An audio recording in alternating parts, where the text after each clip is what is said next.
Sunday, January 18th, 2026, 3 a.m. Eastern Time.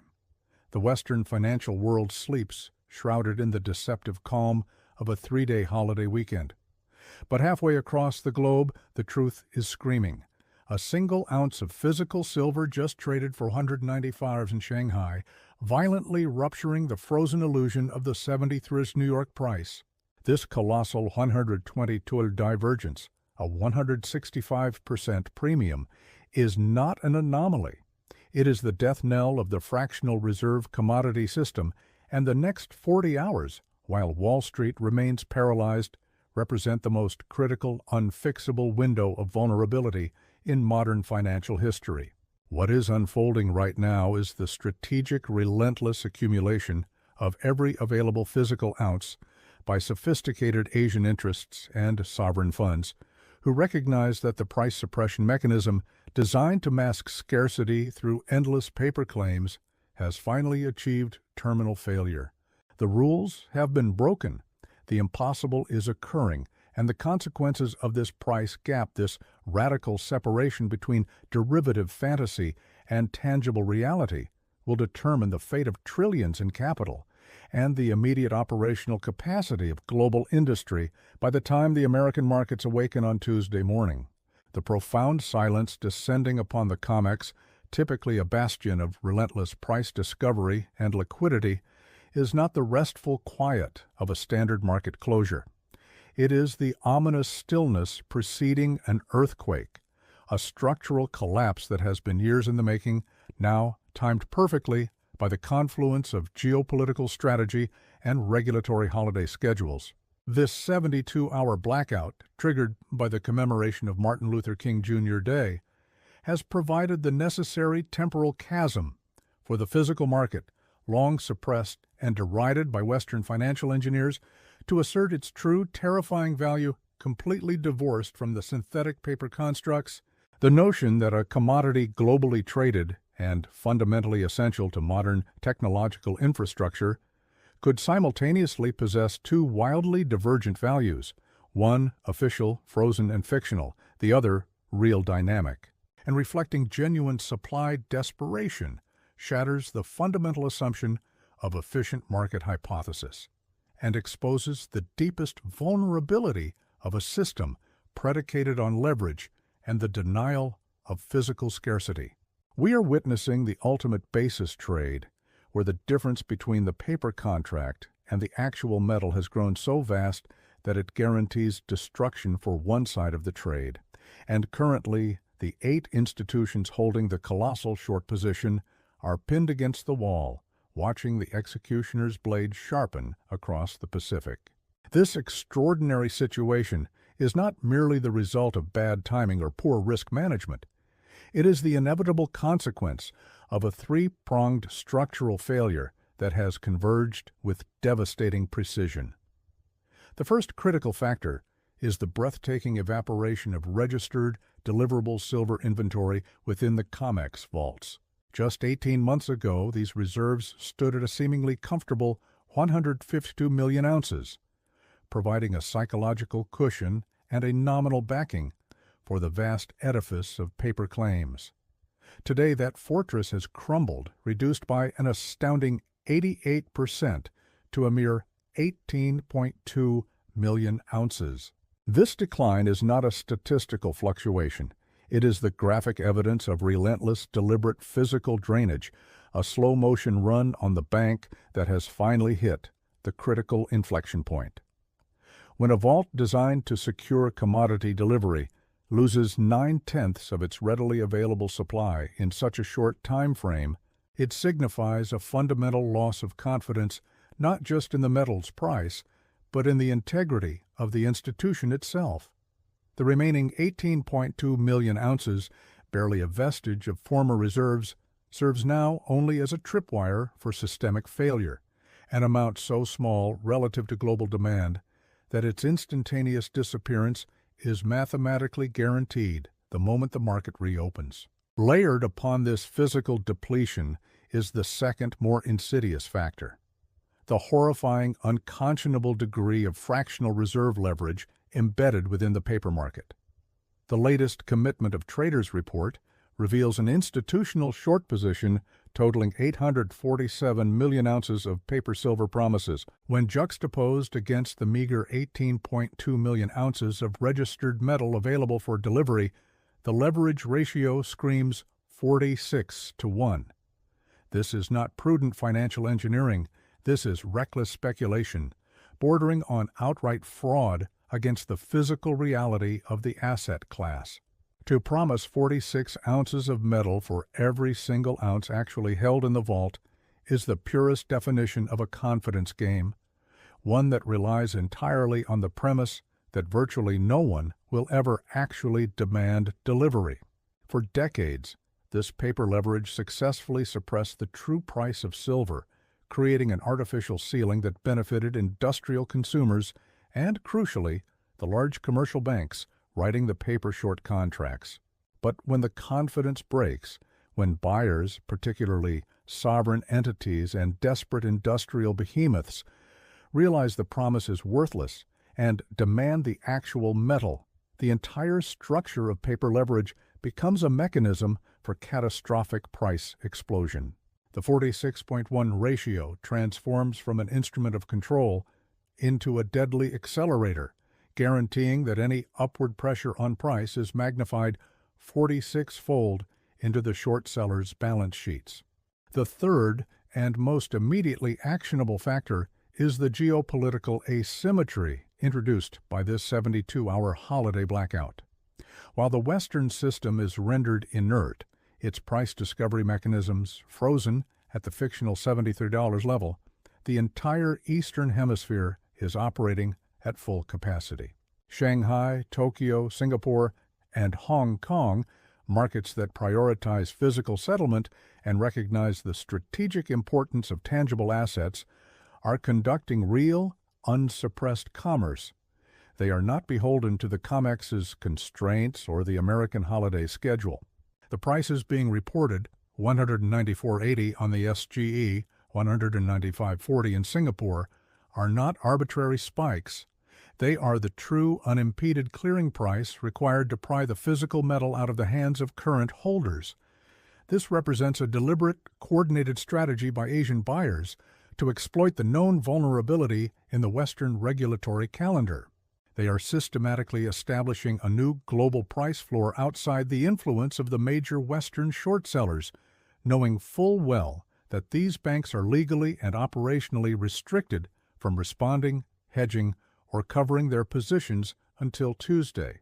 Every hour that passes deepens the chasm between paper fiction and physical fact, exponentially increasing the margin required to maintain the short positions that are hemorrhaging tens of billions in unrealized losses with every tick upward on the Shanghai screen.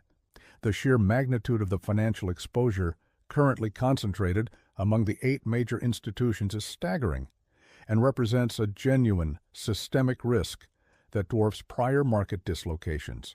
The $62 billion notional value of their 847 million ounce short position, calculated at Friday's closing price of $73.42, was already a weighty responsibility. However, the instant the Asian price of $195 is adopted, and given the open market evidence its adoption is inevitable, that notional liability vaults to $165 billion. This instantaneous, unhedged, and unavoidable $103 billion loss is not a theoretical model. It is the price that must be paid to close the short position at the current physical rate. But the true danger lies not just in the notional loss, but in the structure of the capital backing the trade. These institutions utilized aggressive leverage, estimated between 15.1 and 25.1, meaning the actual capital reserves supporting this massive paper edifice are frighteningly small, likely in the neighborhood of $4 to $7 billion on the total. A loss of $103 billion against capital reserves of $4 to $7 billion translates instantly into a catastrophic, unmanageable margin call crisis. The immediate demand for tens of billions of dollars in collateral issued simultaneously to 8 of the world's most interconnected financial entities the moment the Comex computers flicker back to life, guarantees not just forced liquidation, but a disorderly, panicked self-cannibalization of the short base. As Bank A is forced to cover its position by buying massive blocks of silver, that buying pressure pushes the price higher, immediately triggering deeper margin calls for Bank B and Bank C, forcing them into the market as buyers as well. This feedback loop, a short squeeze on steroids, is guaranteed to propel the price far beyond the current 195 Asian bid, potentially into the stratosphere, driven by the desperate need of powerful but now critically vulnerable institutions to survive the reckoning. This scenario makes the highly publicized volatility surrounding certain retail stocks look like a trivial footnote. This involves core commodity supply and over $100 billion of concentrated, leveraged systemic risk. Yet even the looming margin call massacre pales in comparison to the deeper structural crisis rooted in the deception surrounding the Comex vaults. The mainstream narrative often conflates registered silver with eligible silver, subtly inflating the perceived security of the system. The 102.8 million ounces often cited, the combined registered and eligible inventory, is a misleading composite designed to soothe nervous investors. We must be surgically precise in our understanding. Only the 18.2 million ounces of registered silver is legally available for immediate delivery against futures contracts. The 84.6 million ounces of eligible silver is simply private metal, owned by individuals, corporations, and ETFs, utilizing the Comex-approved vaults purely for secure storage. These private holders have absolutely no contractual, legal, or moral obligation to sell their metal into the Comex system or convert it to registered status. In fact, observing the radical price divergence and the rising global fear, these holders are far more likely to do the precise opposite. They will request immediate withdrawal, removing their metal entirely from the system and thus decreasing the eligible inventory, further tightening the physical market. The Comex's ability to function as a delivery mechanism rests solely on the 18.2 million ounces, a pathetic quantity when contrasted with the 847 million ounces of outstanding paper claims. This reality defines the market as a guaranteed failure of delivery. Over the last 17 trading days, the registered category has been hemorrhaging approximately 1.2 million ounces per day as astute holders take physical delivery and remove the metal from the fractional reserve environment. Extrapolating this rate of decline, the registered inventory hits absolute zero, the moment of complete physical default, in approximately 15 trading days. But the crisis is not unfolding over weeks, it is culminating over hours. The aggressive high-premium standing orders reported from Asian entities offering up to $220 per ounce for any and all registered metal the instant the Comex reopens means that the remaining 18.2 million ounces will not drain in 15 days, but likely within the first hour of Tuesday's trading session, forcing an immediate confrontation with the physical impossibility of the paper market. This imminent physical default is magnified exponentially by the industrial panic now gripping the global technology sector. Silver is not a speculative trinket, it is the irreplaceable, conductive linchpin of modern civilization. Its properties, highest electrical and thermal conductivity of any metal, make it indispensable in applications ranging from photovoltaic cells, which power the rapidly expanding solar economy, to the critical electrical contacts in electric vehicles' 5G networking infrastructure and the hyper-precise fabrication of semiconductors. There is no viable, cost-effective substitute for silver in these core applications. The global industrial demand for silver in 2025 totaled a colossal 687 million ounces, consuming a staggering 83% of the total global mine supply. When supply chains for essential inputs begin to seize up, the crisis transcends finance and becomes an existential threat to trillion-dollar corporations and the foundational elements of the global supply chain. The public admissions made just days ago by Samsung Electronics regarding their inability to secure sufficient silver for Q2 2026 production, followed by the leaked Tesla memo forecasting potential production halts at Gigafactory Nevada, and culminating in TSMC, the undisputed leader in global semiconductor fabrication, activating force majeure clauses in supplier contracts, are not mere anecdotal reports. They are flashing red warnings that the physical market has already broken. These industrial giants, facing multi-billion-dollar revenue losses from manufacturing shutdowns, will bypass conventional market constraints and pay any price required to keep their assembly lines moving. Reports confirming that 4 major electronics manufacturers have collectively placed orders for immediate physical delivery totaling over 40 million ounces illustrate the terrifying scale of this industrial desperation. 40 million ounces of immediate corporate demand against 18.2 million ounces of deliverable Comex supply confirms that the shortage is not speculative. It is absolute.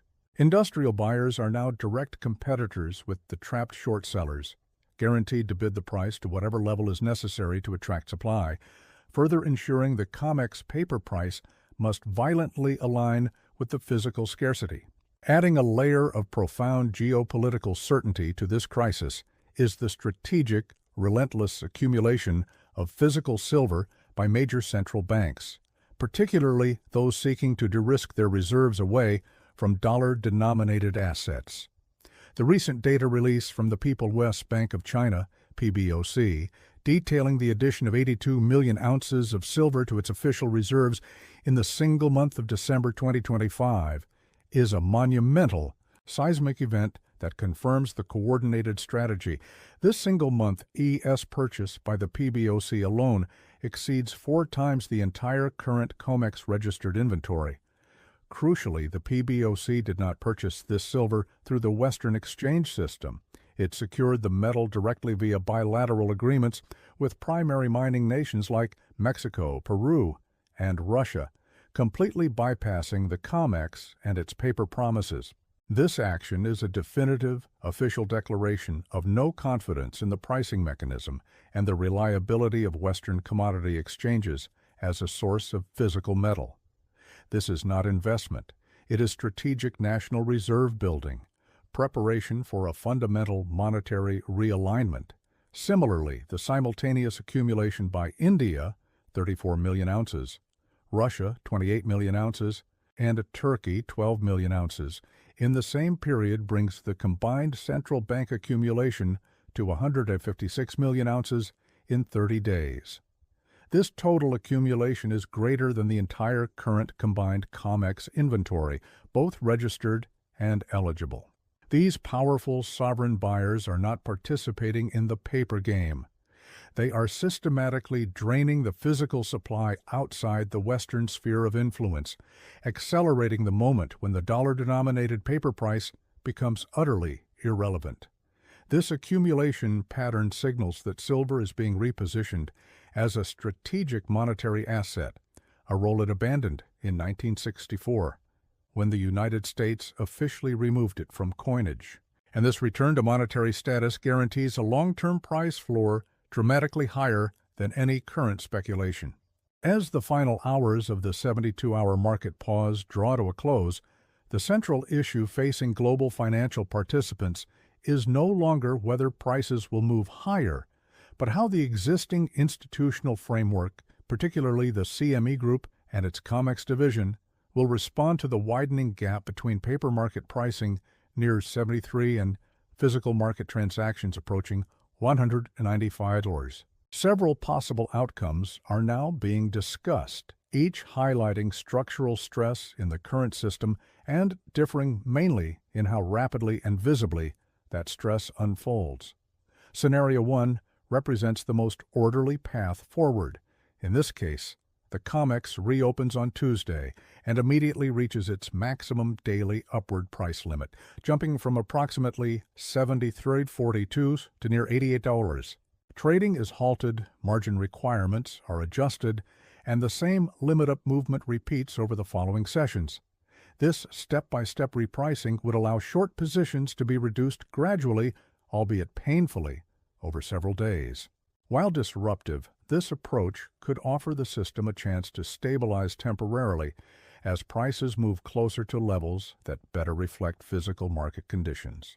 However, such an outcome would require a degree of coordination and restraint that may be difficult to sustain given strong demand from industrial users and international buyers already operating well above these price levels. Scenario 2 involves the declaration of force majeure by the exchange prior to the resumption of normal trading.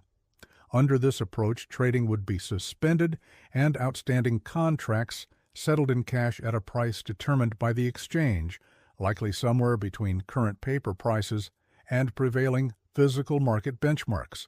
This could limit losses for major market participants and reduce immediate systemic strain.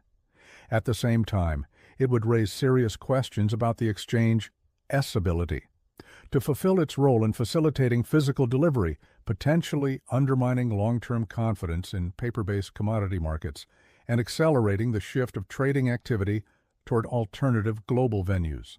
Scenario 3, viewed by some as increasingly plausible, is the most disruptive. In this case, the exchange reopens as normal, but is quickly overwhelmed by a surge of delivery requests and standing by orders at substantially higher price levels. Available registered inventory could be depleted rapidly, resulting in significant settlement challenges. Such an event would likely force an abrupt trading halt and emergency measures after the market has already signaled a breakdown in normal functioning. Beyond immediate financial losses, this scenario could have broader implications for confidence in dollar-denominated commodity instruments and reinforce investor preference for assets with clear physical backing. With roughly 40 hours remaining before markets fully resume, attention has shifted from short-term price movements to the broader implications for capital flows, supply chains, and global market structure. The substantial price gap between Western paper markets and Asian physical markets is increasingly viewed not as a temporary distortion, but as a signal of deeper realignment. Capital is responding accordingly, moving toward jurisdictions and exchanges where physical delivery and transparent pricing are perceived as more reliable. This period of relative quiet over the U.S. holiday weekend has therefore taken on added significance. Rather than calm, it reflects a pause during which institutions are reassessing exposure, counterparty risk, and long-term strategy. The focus is expanding beyond immediate market mechanics to include geopolitical considerations, industrial demand, and reserve accumulation policies that may shape the commodities landscape for decades. Well-capitalized and globally connected investors such as family offices, sovereign funds with diversified currency exposure, and sophisticated hedge funds are already acting on this reassessment. Rather than waiting for the official reopening, many are reducing paper exposure through secondary markets or negotiated transactions, while simultaneously increasing holdings of physical metal in established international hubs such as Singapore, Zurich, and Shanghai. Although this often involves paying a significant premium, the motivation is less about short-term profit and more about certainty of ownership and risk management.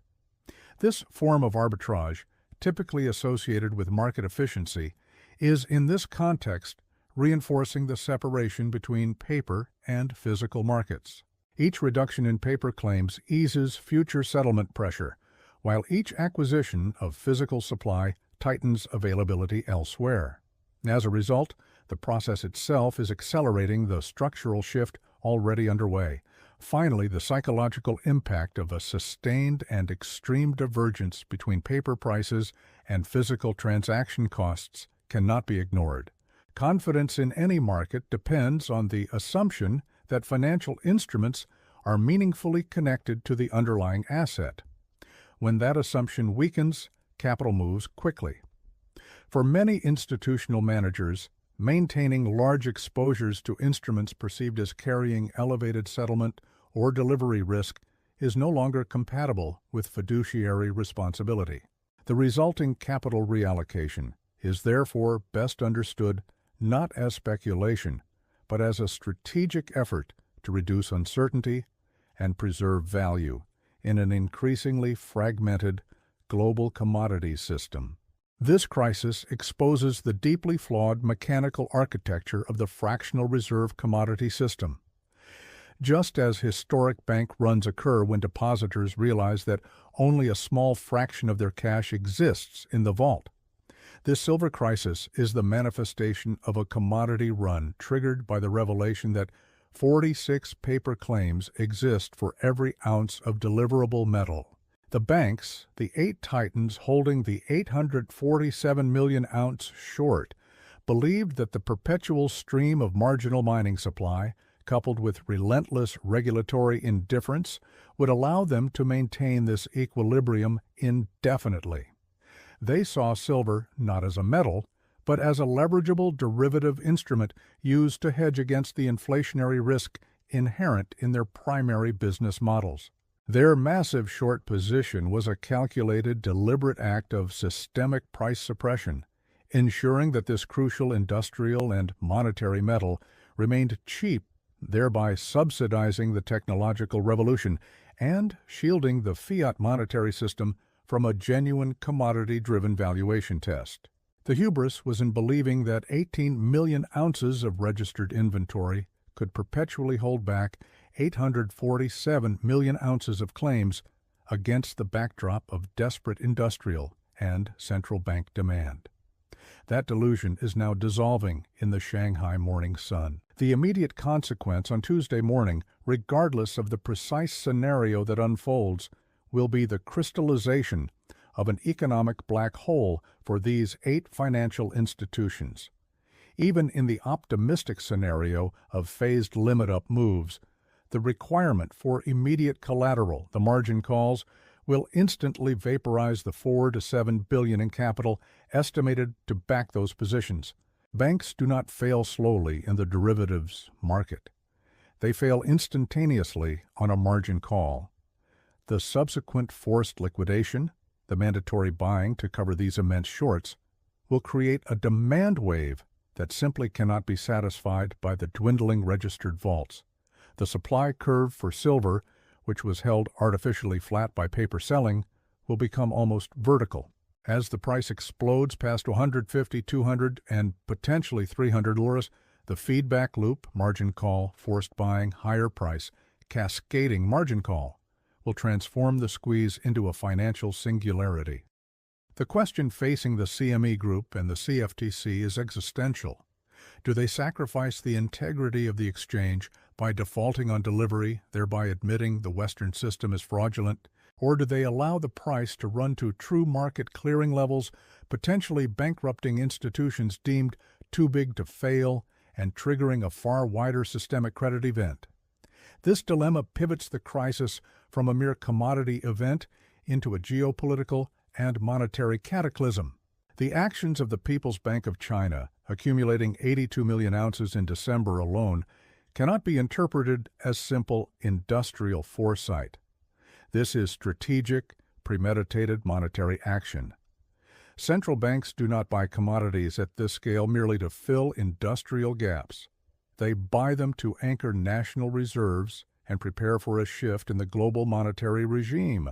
China, along with Russia, India, and Turkey, the core architects of the emerging multipolar financial order, are systematically de-risking their national balance sheets away from dollar-denominated assets and into hard, irreproducible physical reserves. Silver, due to its dual nature as both a critical industrial metal and a historic monetary metal, is the perfect preparatory asset. Its suppression by Western exchanges has provided these nations with a generational opportunity to acquire foundational wealth at subsidized prices. The realization that the West's fractional reserve system was, in effect, providing cheap, essential raw materials to its geopolitical rivals has now come to a head. The 72-hour blackout is merely the closing window of opportunity for the East to finalize its massive accumulation before the price mechanism truly reflects its scarcity and strategic value. The long-term consequences of this systemic revelation extend far beyond the balance sheets of 8 banks. They impact the structural cost of modern civilization.